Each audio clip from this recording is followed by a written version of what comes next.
It's no big deal. Hey, it's Romania Black. It's no big deal. It's just episode 8 of Land of the Lustrous. We're on the rule of 8. If you've never been on my channel before, hi. When I have a series that is 11 to 14 episodes, typically, there's this thing I do called the rule of 8. And usually in a 12 episode series, which Land of the Lustrous is, the 8th episode is typically a very pivotal episode. It is usually the end of the second act and the transition into the third act of the season. And it's also usually batshit crazy. So... And after last episode, where Phos lost both of their arms, because that's what they wanted, that's what their intrusive thoughts led the ice flows, the idea of nature being such a violent presence, but being so unseemingly so and subtly so is absolutely insane to me. So there's that. I'm just, so yeah, that's what's happened. I don't know what's going to happen this episode, but I'm terrified. And then we have Anarcticite, who is like, oh shit, what do I do? So there's the question of Phos's memories. How much memory has Phos lost now? What are they going to replace their arms with? Are the Lunarians going to show up? Because they probably are, because that would make things worse. And what do we do about that? So... lots of insanity, that is for certain. The only comment I have going into this episode is from episode 4 with Androska724. And they brought up 2 really cool things that I hadn't thought about that I wanted to kind of talk about before we start this episode. One is that regarding the sea being forbidden by adamant, I'm pretty sure there's a much less sinister explanation that Ventry points out in the episode. If a gem shatters in the sea... as per the arm thing, it will be difficult, if not impossible, to gather the broken shards, making it one of the few things that pose an actual risk for the gems. So yeah, that makes a lot of sense. The adamant's like, your memory, your being is, it could be lost forever. We don't want that to happen. And then what happens this episode? Well, Phos loses their arms in the sea. So, yeah! And they'll probably never be recovered. So, so awesome. Oh my God. And then the other thing they said was one thing that stood out to me in episode 4, that wasn't really brought up in the discussion, is the gems being shy about being seen naked. Euclase covers up when she sees someone coming, and Phos mentions they would be hideous without the powder. But other than the hair and color, the gems are identical. So where is this embarrassment and shame coming from? There isn't even anything beneath their clothes. So we've talked about they're all like humanity broken apart into 3 different species. So my theory would be that the shame and embarrassment comes from their human qualities, that humans have that shame and embarrassment. Now, you want to get into the Garden of Eden and eating the forbidden fruit and all of that business. Sure, you could go that route and try to be like, well, where does that tie in? But I would think just at their core, even though they are the bone, that little bit of humanity still in them. Although Phos could be from, I can't remember if Phos was showing that embarrassment before or after they got their new legs. I think it was even before. So where that comes from, I don't know. But they're at least 300 years old. So then the question becomes, has there been a cycle? Have their memories been altered with over time? Like Yellow Diamond seems to have forgotten why they fought in the first place. So has Adamant been responsible for that? My throat is dry and there's a lot to consider. But I would assume it's the part of them that's still human. But we have a lot of unanswered questions. So, and if the episodes 8 through 12 don't answer them for us, then maybe the manga will. We'll just have to wait and see. But thank you, Androska. I really appreciate that comment. I'm terrified of this episode, if I'm quite honest with you, but what can we do? So, with that being said, I want to give a quick shout out real quick over to our philanthropy tier over on Patreon to thank you all for your support and kindness as I look through this series. So thank you to Alex Coronejo, to Anime Annie, to Be Happy, who is the moderator for this series, as well as Damage3245, Bryant Reed, Dana, Danger Zone, Danny Don Mai, Devorin, Destiny Marie, Ichu Eric, Fisho, Ghostly Turnip, El Freya, Liam Poles, who also got the files for this episode, as well as Lyndon, Matthew Palfinier, Murphy, Nancy Mass Art, Nicholas, Karen I, as well as Sunspots, Shimoyama Trails, Translucent Men, Starman AA, and Maroney W. Thank you all so much for your support. I really appreciate it. all of my love. Okay. I'm not ready. But what can we do? So let's just dive in and see what old Land of the Lustrous gives us this week. And we're going to start episode 8, my lucky number. We're going to do that here in 3, 2, 1. And I'll see you all on the other side.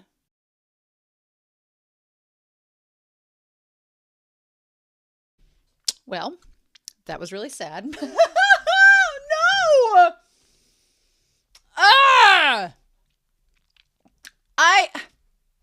It should have been a clue that Antarcticite was going to... There were several death flags in this episode, right? I mean, the episode being called Antarcticite was like instant, like, oh no, death flag, not good. The fact that Anarcticite is like a one-off character that you see in the wintertime. But you were thinking, you know, as an audience member, you're like, well, but they're responsible for winter, so surely they'll be fine. Nope, they've passed that job on to Phos, as it would be.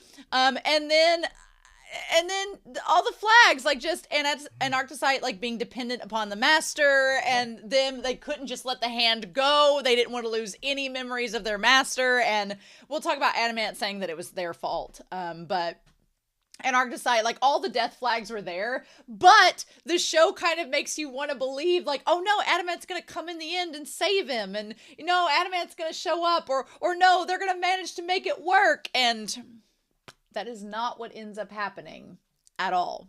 Instead, Antarcticite gets taken away, and the next time we see them, they're probably going to be used as weapons to try to get the other gems. So...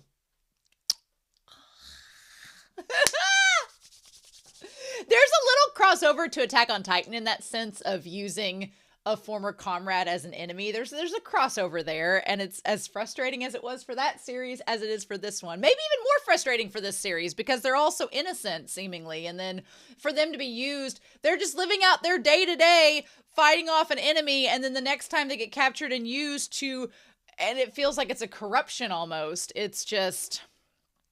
Also, it kind of makes narrative sense. We're at this turning point in the series. I know the manga goes beyond this, so this is not, while it's the beginning of the third act for the anime, the manga goes beyond. So you could almost look at, because I know the manga is a bit longer than this, you could look at this as like the major turning point for Phos's character of being like, oh, it felt very much like a moment where Phos stood up and fought for themselves and were able to in a sense, but also like, for Phos to maybe possibly take like a step forward as a character now that they've lost Antarcticite and they've been responsible for it.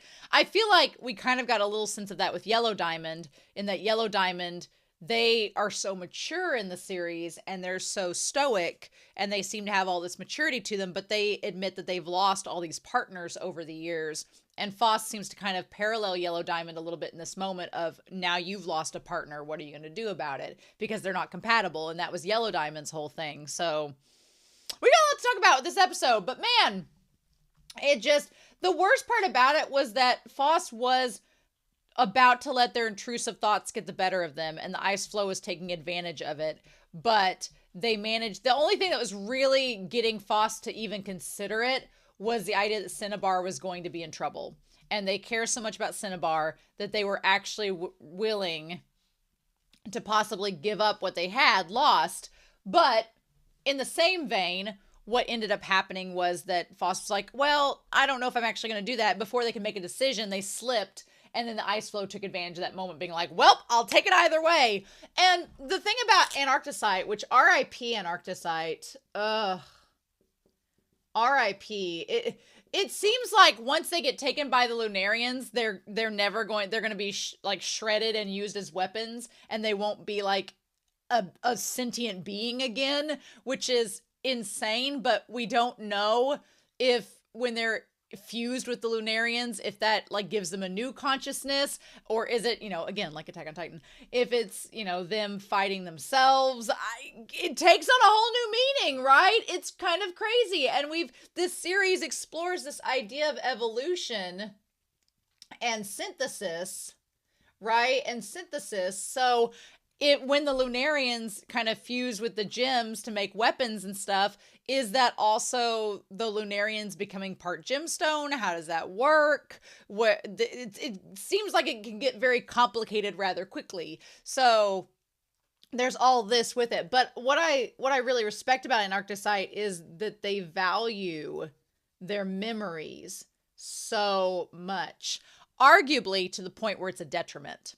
Because if they just let the hand go and hadn't been so adamant about getting it back, then there's a possibility they could have not strained their body and resulted in them getting taken. But they were so adamant about how important memory is, which I'm kind of right there with them. I think memory is incredibly important, and that's why I've gotten frustrated with Phos being like, do you not recognize how important these memories are? You could lose memories of the person you care about, but Phos is so concerned with protecting them, they don't really see that. They can't see the long-term trajectory of that.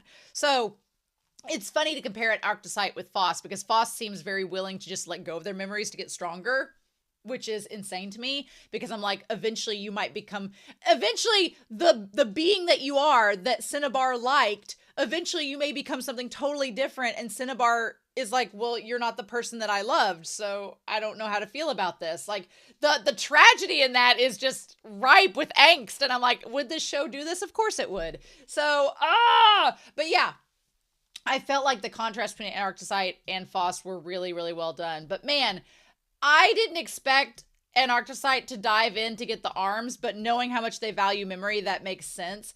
I was terrified for a hot second that the ice flows were going to trap Antarcticite at the bottom and they wouldn't be able to escape. I thought that that's what was going to happen. They were going to like forge together and trap Antarcticite down there, and that's the last we were going to see of them. But it's so heartbreaking to see not only Antarcticite trying so hard to find Phos's arms, but then feeling so horrifically sad when they realize that they can't find them and that they're gone. Like, that part is just so tragic. So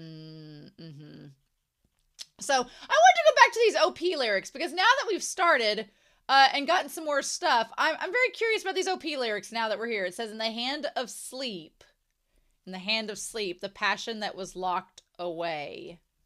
Okay, I want to talk about that.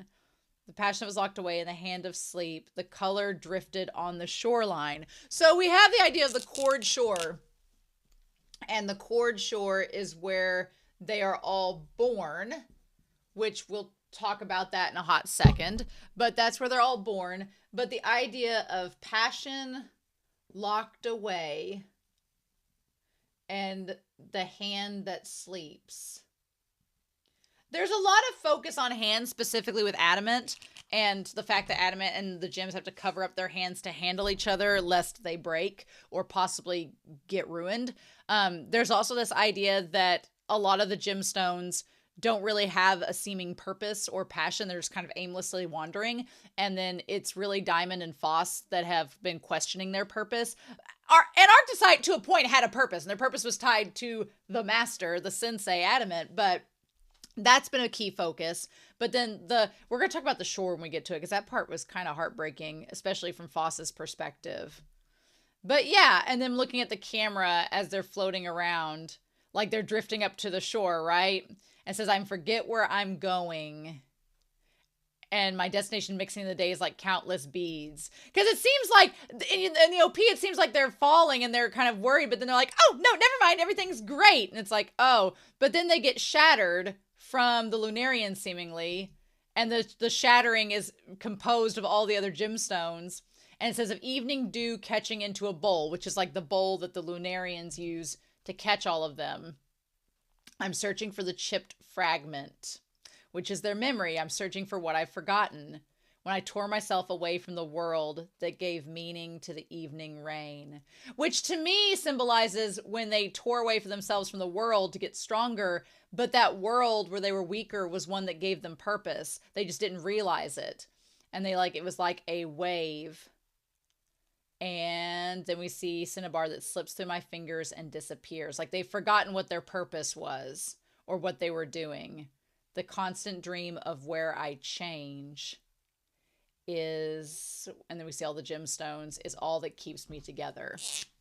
So for Phos, it's like, could this be foreshadowing for the rest of the series? God, I hope not. But it's like Phos has forgotten their purpose, forgotten why they're doing things.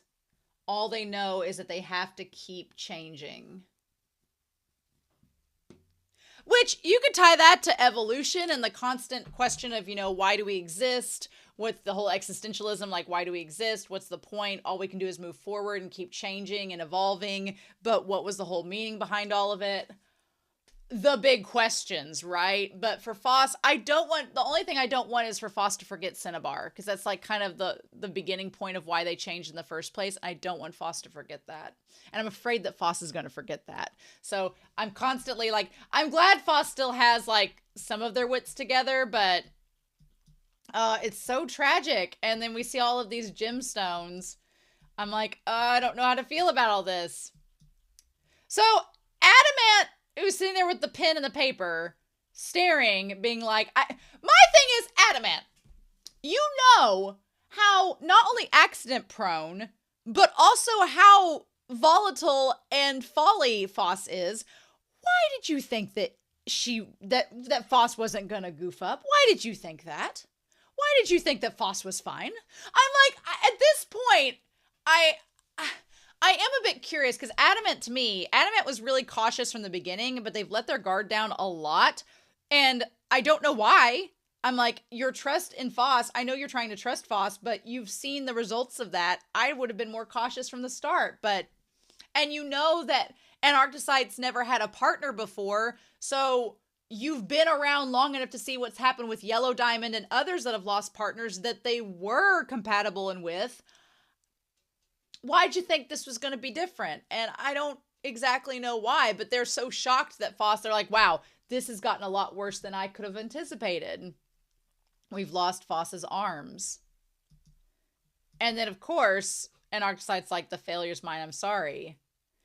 And then Phos is like, well, this is all my own fault, clearly. But Antarcticite's like, I should have maintained. And yeah, Adamant's just horrified by this, because it's like, what are we going to do with you? And at first I was like, why didn't Adamant go to the shore with them? But then as we saw the Lunarians showing up at the front freaking door, it's like, no, somebody had to stay behind to guard all the other gems.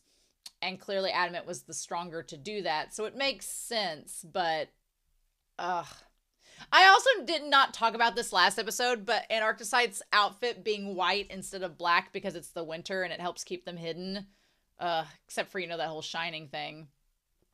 And Antarcticite, what's so sad is that at this moment, I love that Adamant, like, puts their arms around Antarcticite and holds them, but doesn't use their hands because their hands could hurt Antarcticite. Like, that part was so good.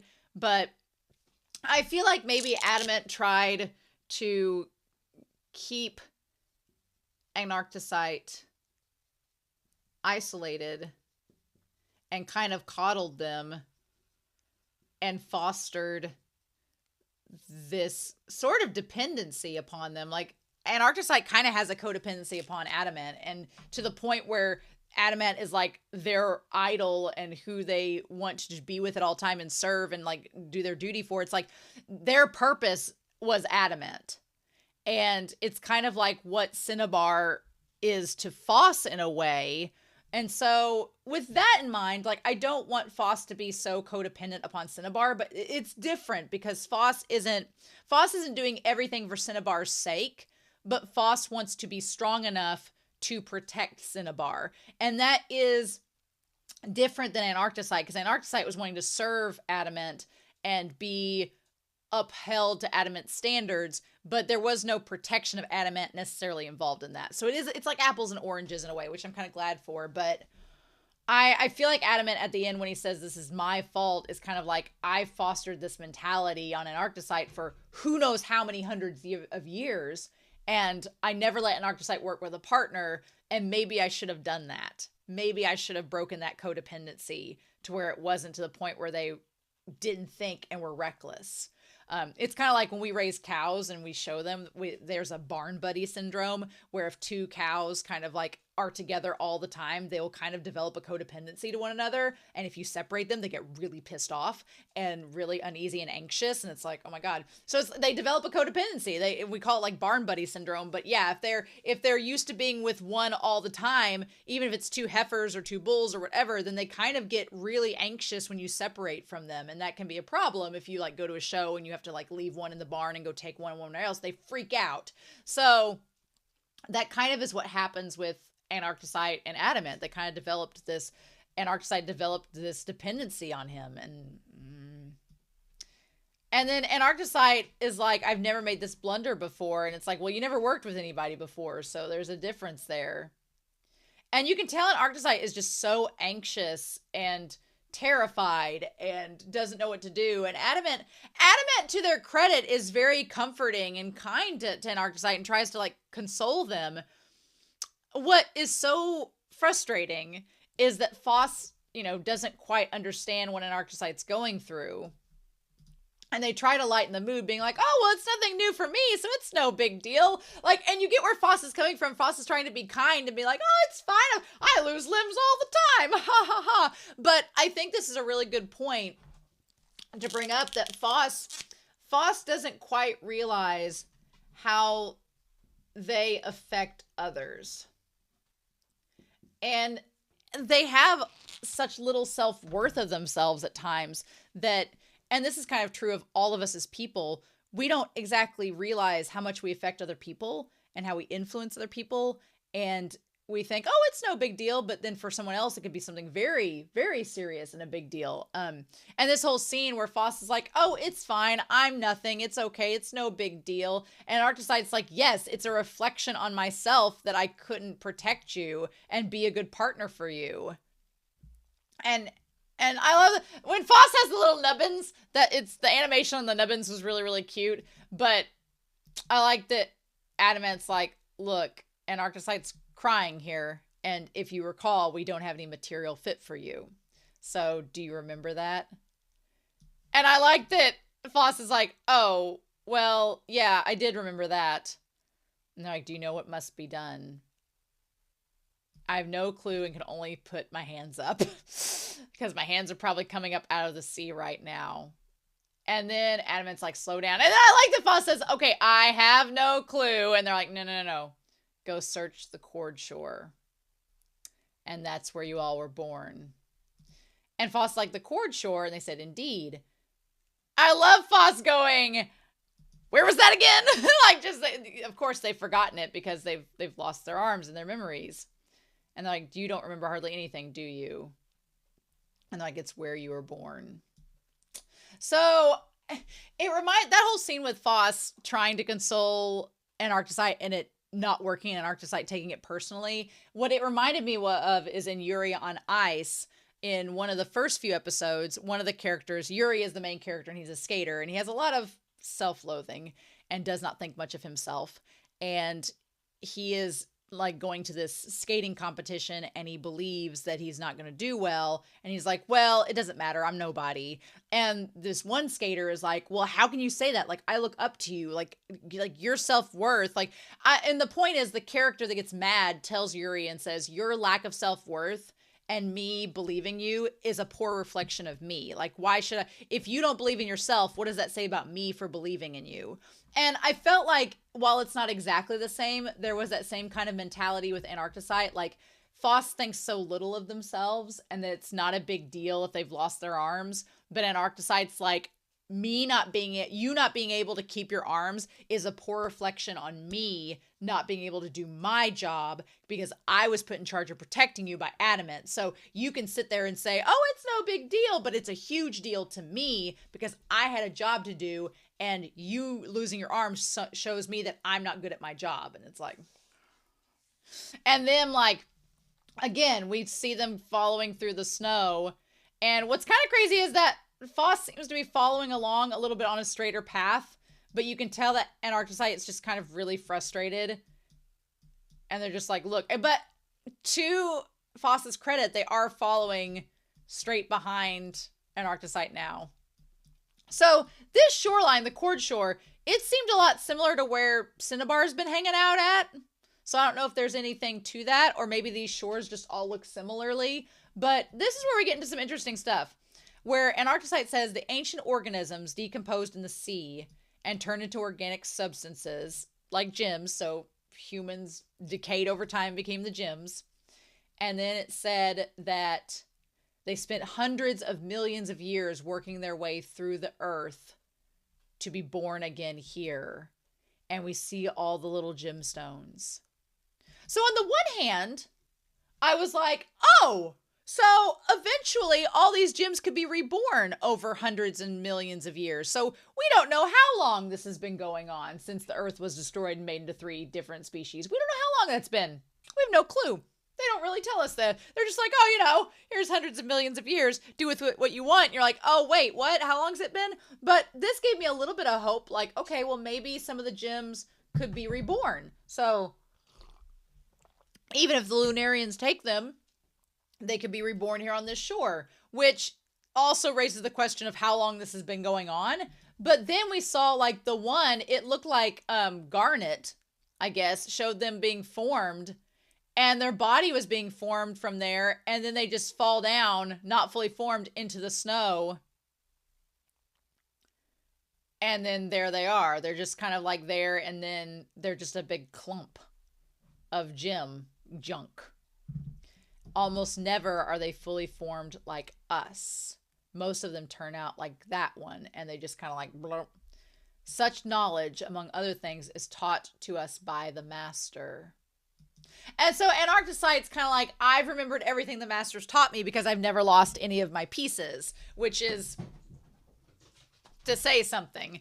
And I'm wondering if those memories that are in those pieces, if the Lunarians take them, do they absorb that? And does that make them stronger the more that they get, so that they're able to infiltrate easier the more gemstones they get because they have more knowledge of the place and of the master? I don't know how that works. But we have this idea that at the Cord Shore, that it is very rare for the gems to be fully formed. They're usually just bits and pieces, which kind of gives the gems that are there sort of a special feeling, like you're the evolutionary wonders. You're the ones that made it, right? We are then given work among our kind and become who we are today. So very much that stations adamant kind of like a god amongst them, right? It makes adamant, which is the idea of where did adamant, like, was he the first? Was he the first? And he gives the gems purpose. Which is kind of where Phos kind of is in an interesting predicament, because they don't seem to have a purpose, or adamant hasn't found anything useful for them to do. But that's so fascinating to me. And the idea of, like, I want to know, like, was adamant the first one? Adamant kind of has this, like, deity-like presence to them, and the Lunarians seem to almost revere adamant like a deity. So I'm like, is adamant a combination of a Lunarian and a gemstone that fell down kind of like Lucifer back to Earth and is trying to gather up the gemstones and start a utopia? I feel like the series is going to give us answers, but we've got to wait for it. And then Anarcticite's like, do you remember any of that? And Phos is like, bits and pieces. And they're like, okay. So they try to, like, find some phosphorus, some phospholite. And all they end up finding is platinum and gold. And then whatever that red stone was. And they're like, so nothing. And then they say gold and platinum are both extremely soft and malleable, and they're very, very heavy. That's the problem. They're too heavy to really work with. But them being malleable means they could possibly combine. And like, well, we'll just put it here for now and see if it takes to you. And it does. Phos is like Phos is easy to take to. Everything's like, yes, please, Phos. The moment that sun came out, I was like, shit, the Lunarians are going to show up right now, because why wouldn't they? And I felt bad for Phos, because Phos was like, they worked so hard, millions of years to get here to be born, and then it failed. And it felt like in that moment, Phos was like, I know how that feels, to be here for so long, but to feel like a failure because you can't find anything worthwhile to do. And I was like, right?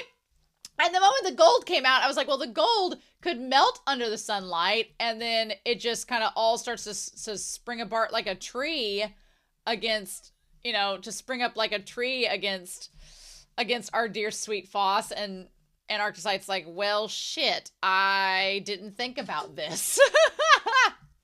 And what could happen, but here we are. I feel like what's interesting is that you had the agate, which kind of forged to Phos, and Phos had to get used to it and make it their own, but they were able to do that.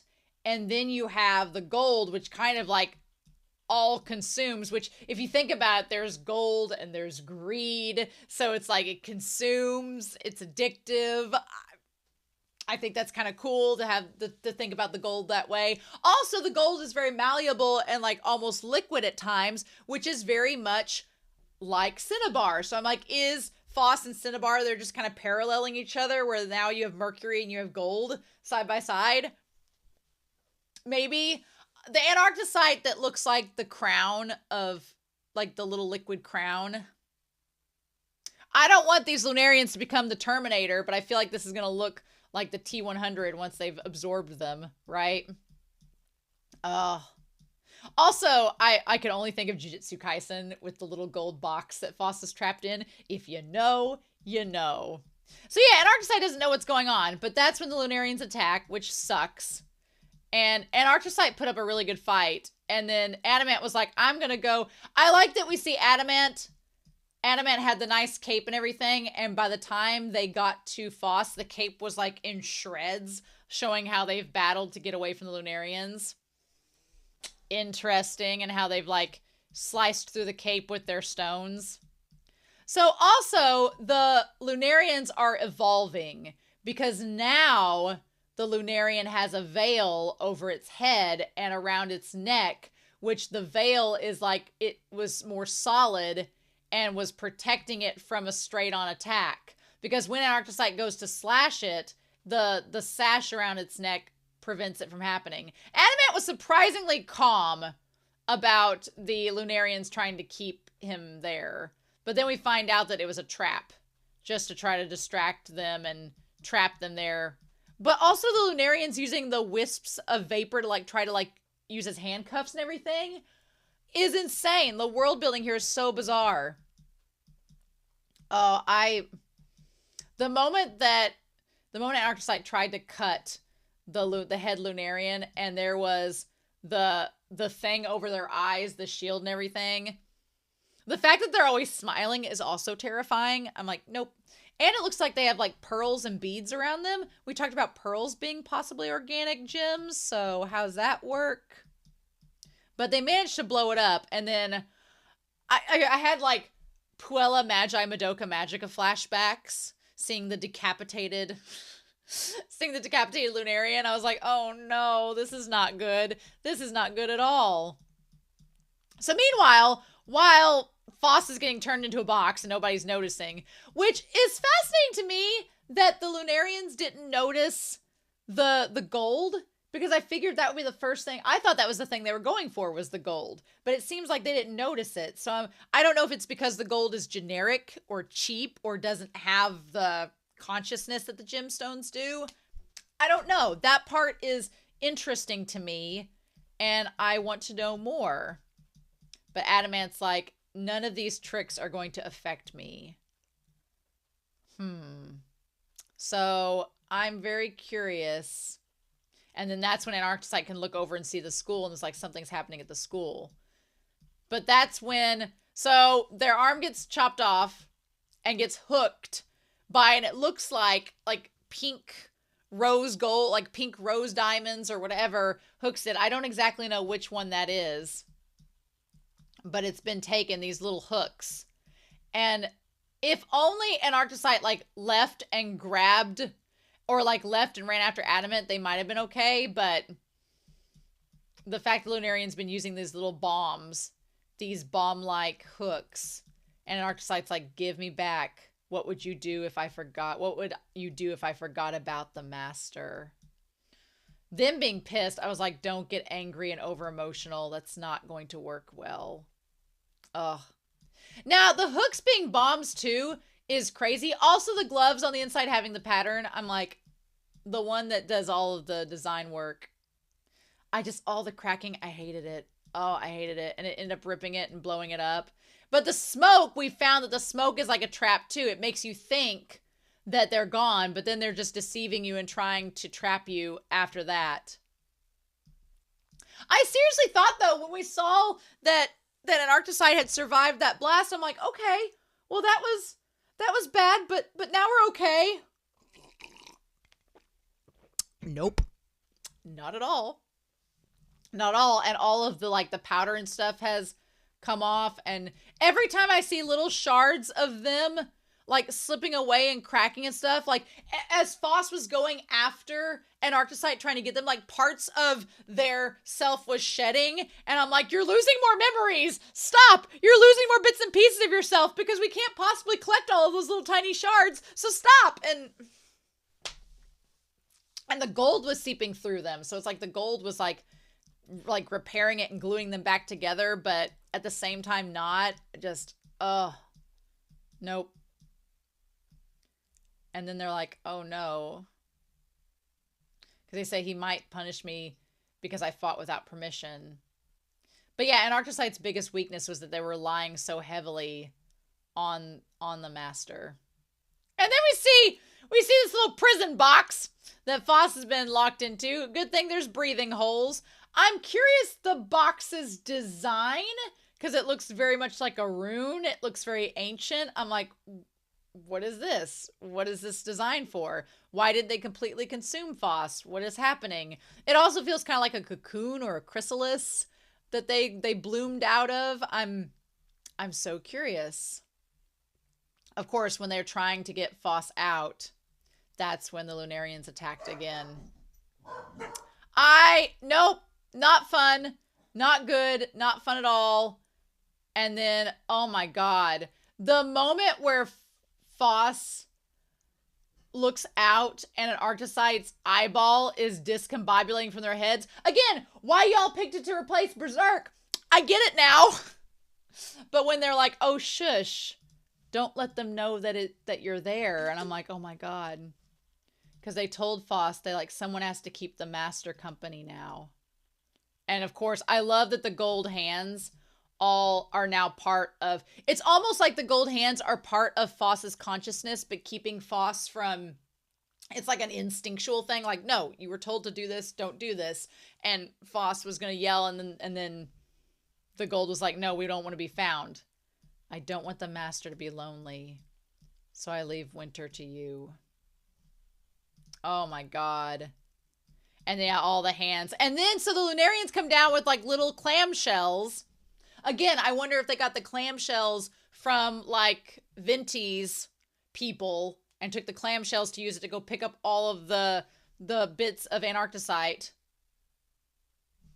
Again, there's lots of parallels, and it's very reminiscent of the gems picking up the pieces of their friends to go put them back together. And here we have the Lunarians doing the same.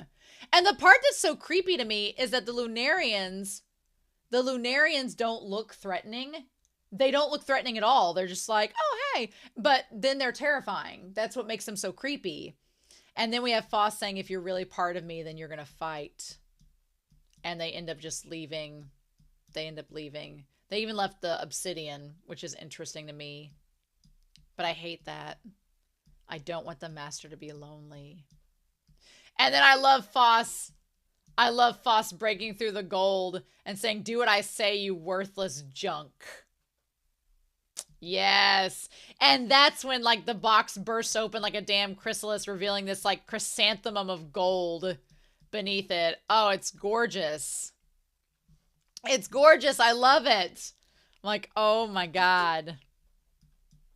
To fight them. It's so heavy. And then as like all of the legs and everything are breaking, the gold's pretty much like overtaken inside of Phos's body. There's still Phos there. There's still bits and pieces of Phos. But Phos is like, I have to go after that because that's taking Antarcticite away. And as Phos is saying, these new arms of mine are strong, So then why can't I catch up? And as they're saying this, bits and pieces of the phospholite is falling away. And I'm like, no, you're chipping away memories of yourself. Stop it. And they tried to throw it and it didn't make it. And then Adamant tried to stop it too and it didn't work. And then they were caught. And their arms couldn't like billow out and become wings. I almost wondered if their arms could become wings, but I don't know. And then Adamant with the whole thing, the Cape Thrash, they caught Phos without their hands coming out. So, oh my God. But yeah. And then poor Adamant as they're going away. And Phos just looks terrible. Phos just looks like so distraught and just destroyed. And Adamant's like, it's because of me. I feel like in that moment, Phos gets an idea of what Antarcticite was feeling. Because when Phos looks up, Phos is like, but this was my fault. And Adamant's like, no, I'm kind of to blame for part of this. And I feel like that goes back to when Antarcticite was telling Phos about it being their fault, and Phos didn't understand, and now Phos kind of does, maybe. But of course Phos is going to feel horribly guilty because it's like Antarcticite's gone because of them. So far, no other gems have been taken because of Phos. It's just been close calls, but now, no, Antarcticite was taken. And it's like, what do we do now? And is winter going to keep going? Do we still have more winter to worry about without Antarcticite now? Was Phos going to do with their new golden arms? Phos is becoming like this Frankenstein of all these different metals and materials. And what is Cinnabar going to think about this? I feel like I want Adamant to explain more about the Lunarians. I want Adamant to tell them, like, because I'm kind of, I don't feel like Adamant is necessarily an antagonist, but I feel like Adamant is deliberately not telling them things. And I feel like for Phos, it may be important to tell these things, because for Phos, I could get why you wouldn't want to tell the other gemstones because they don't care, but Phos is actively getting in trouble because you're not saying things that you probably should be. So I don't know. I don't know what we're going to do with that, but it's just, it sucks so much. And then, of course, we have this ED that's dedicated to the death of Antarcticite. That's talking about what should I do? I loathe and I love. And now it's the winter's gone and I'm to the moon. And I'm like, it just sucks. I really liked Antarcticite. I really like their character. So, of course, the moment you really like a character and the moment the Phos is like, I'm glad you're safe. And then, boom, nope. Not good, Cotton. Nope. I felt so bad this episode for Antarcticite, and I love Phos to pieces. I feel bad for all of them, and I feel like there's so much about this world we don't know about, and I'm like, but we need to know these things. And it starts to snow there. There's clearly stuff that Adamant is not telling us, and I want to know more. Because Phos is like, Antarcticite suffered in my place. And it's because of me. And then Adamant's like, no, I maybe was trying to protect you all and wasn't saying enough. And I feel for Phos because they're trying so hard to be strong and sacrificing. They're trying to rebuild themselves and sacrifice who they once were just to save their friends. And it's like whatever they do isn't good enough. And it just sucks, that feeling of inadequacy. I hate it. I hate it for them.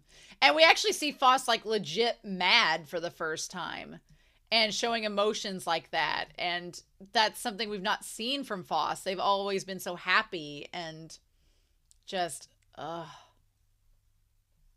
hate it. I hate it. I hate it. I hate it. I hate it. I wanted Antarcticite to be safe, and they are not, and I'm really bummed about this. Mother trucker. Well, rule of 8! Rule of 8! So, Next week we'll have episode 9 and see if it's going to still be winter or what we're going to do from here. But I'm excited to hear your comments down below. I hope you all have a wonderful week. Please stay safe, take care, and yeah, I'm back real soon with more of Land of the Lustrous. Bye.